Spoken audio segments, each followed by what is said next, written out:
ವಾರದ ಹಿಂದೆ IPS ಅಧಿಕಾರಿಗಳಿಗೆ ಮೆಸೇಜ್ ಮಾಡಿದ್ರು ಪತ್ನಿ ಪಲ್ಲವಿ. ನನಗೆ ಮತ್ತು ಮಗಳಿಗೆ ಸಾಕಷ್ಟು ಹಿಂಸೆ ನೀಡ್ತಾ ಇದ್ದಾರೆ ನನ್ನ ಪತಿ. ಮಾನಸಿಕ ಮತ್ತು ದೈಹಿಕವಾಗಿ ಹಿಂಸೆ ನೀಡ್ತಾ ಇದ್ದಾರೆ, ಅಂದ್ರೆ ಹೊಡೆದು ಬಡದು ಮಾಡ್ತಾ ಇದ್ದಾರೆ, ಮಾನಸಿಕವಾಗಿಯೂ ಹಿಂಸೆ ಕೊಡ್ತಾ ಇದ್ದಾರೆ. ಓಂ ಪ್ರಕಾಶ್ ವಿರುದ್ಧ ಸುಮೋಟೋ ಕೇಸ್ ದಾಖಲಿಸಿ ಅಂತ ಮನವಿ ಮಾಡಿಕೊಂಡಿದ್ರಂತೆ. ವಾಟ್ಸ್ಆಪ್ ಗ್ರೂಪ್ನಲ್ಲಿ ಮನವಿ ಮಾಡಿಕೊಂಡಿದ್ರು ಪತ್ನಿ ಪಲ್ಲವಿ. ಅಂದ್ರೆ ನೇರವಾಗಿ ಹೋಗಿ ಕಂಪ್ಲೇಂಟ್ ಕೊಡೋದಕ್ಕಿಂತಲೂ ಹೆಚ್ಚಾಗಿ ವಾಟ್ಸ್ಆಪ್ ಗ್ರೂಪ್ನಲ್ಲಿ ಇವರು ಮನವಿ ಮಾಡಿಕೊಂಡಿದ್ರು. ಗನ್ ಹಿಡ್ಕೊಂಡು ಓಡಾಡ್ತಾರೆ, ಇದರಿಂದ ನಮಗೆ ಸಮಸ್ಯೆ ಆಗ್ತಾ ಇದೆ, ಯಾವ ಕ್ಷಣದಲ್ಲಿ ಬೇಕಾದರೂ ನಮ್ಮನ್ನು ಸಾಯಿಸಬಹುದು, ಆ ಭಯ ನಮ್ಮಲ್ಲಿದೆ, ಸುಮೋಟೋ ಕೇಸನ್ನು ದಾಖಲಿಸಿಕೊಳ್ಳಿ ಅಂತ ಮನವಿ ಮಾಡಿಕೊಂಡಿದ್ರಂತೆ.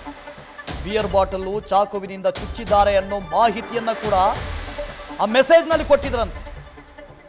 ಗನ್ನಲ್ಲಿ ಜೀವ ಬೆದರಿಕೆ, ಗನ್ ಹಿಡ್ಕೊಂಡು ಓಡಾಡ್ತಾರೆ, ನಮಗೆ ಜೀವ ಬೆದರಿಕೆ ಹಾಕಿದ್ದಾರೆ, ಯಾವ ಕ್ಷಣದಲ್ಲಿ ಏನ್ ಬೇಕಾದರೂ ಮಾಡಬಹುದು, ಸುಮೋಟೋ ಕೇಸನ್ನು ದಾಖಲಿಸಿಕೊಳ್ಳಿ ಅಂತ ಹೇಳಿದ್ರಂತೆ.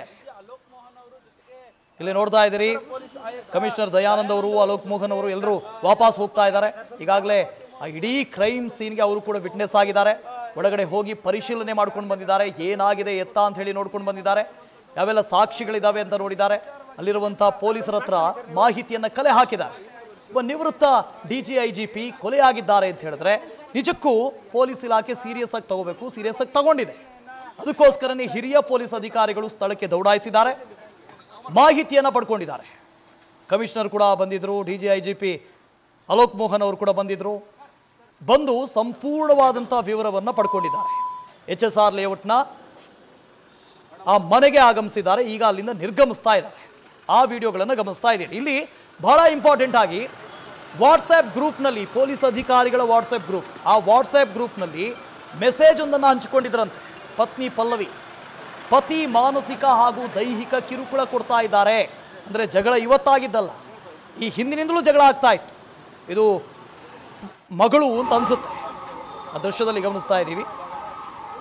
ಪತ್ನಿಯನ್ನು ಈಗಾಗಲೇ ಪೊಲೀಸರು ವಶಕ್ಕೆ ಪಡೆದಿದ್ದಾರೆ.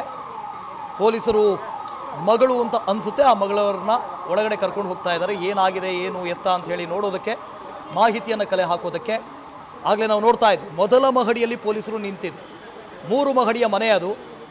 ಮೊದಲನೇ ಮಹಡಿಯಲ್ಲಿ ಕೃತ್ಯ ಆಗಿದೆ ಅಂತ ಹೇಳಲಾಗ್ತಾ ಇದೆ, ಕೊಲೆ ಆಗಿದೆ ಅಂತ ಹೇಳಲಾಗ್ತಾ ಇದೆ ಪ್ರಾಥಮಿಕ ಮಾಹಿತಿಯ ಪ್ರಕಾರ. ಸೊ ಈಗಾಗಲೇ ಪೊಲೀಸರು ಸ್ಥಳಕ್ಕೆ ದೌಡಾಯಿಸಿದ್ದಾರೆ, ಎಲ್ಲ ಮಾಹಿತಿಯನ್ನು ಕಲೆ ಹಾಕ್ತಾ ಇದ್ದಾರೆ. ಆದರೆ ಈ ಹಿಂದೆ ಪತ್ನಿ ಮೆಸೇಜ್ ಮಾಡಿದ್ದಂಥ ಸಂದರ್ಭದಲ್ಲಿ, ಆ ವಾಟ್ಸ್ಆ್ಯಪ್ ಗ್ರೂಪ್ನಲ್ಲಿ ಮೆಸೇಜ್ ಮಾಡಿದ ಸಂದರ್ಭದಲ್ಲಿ ಪೊಲೀಸರು ಯಾಕೆ ಸೀರಿಯಸ್ ಆಗಿರಲಿಲ್ಲ ಅಂತ ಗೊತ್ತಿಲ್ಲ. ಯಾರಾದರೂ ಓಂ ಪ್ರಕಾಶ್ ಅವರಿಗೆ ಇದನ್ನು ತಿಳಿಸಿದ್ರಾ, ಈ ಥರ ಮೆಸೇಜ್ ಬಂದಿದೆ, ನಿಮ್ಮ ಮೇಲೆ ಆರೋಪ ಇದೆ, ಸುಮೋಟೋ ಕೇಸನ್ನು ದಾಖಲಿಸಬೇಕಾಗಿತ್ತು, ಯಾಕೆ ಅಂದರೆ ಪತ್ನಿ ಹಾಗೂ ಮಗಳಿಗೆ ಮಾನಸಿಕ ಹಾಗೂ ದೈಹಿಕವಾಗಿ ಕಿರುಕುಳ ಕೊಡ್ತಾ ಇದ್ರು ಅಂತ ಅವರೇ ಕಂಪ್ಲೇಂಟ್ ಮಾಡಿದ್ರು, ಆರೋಪ ಮಾಡಿದ್ರು.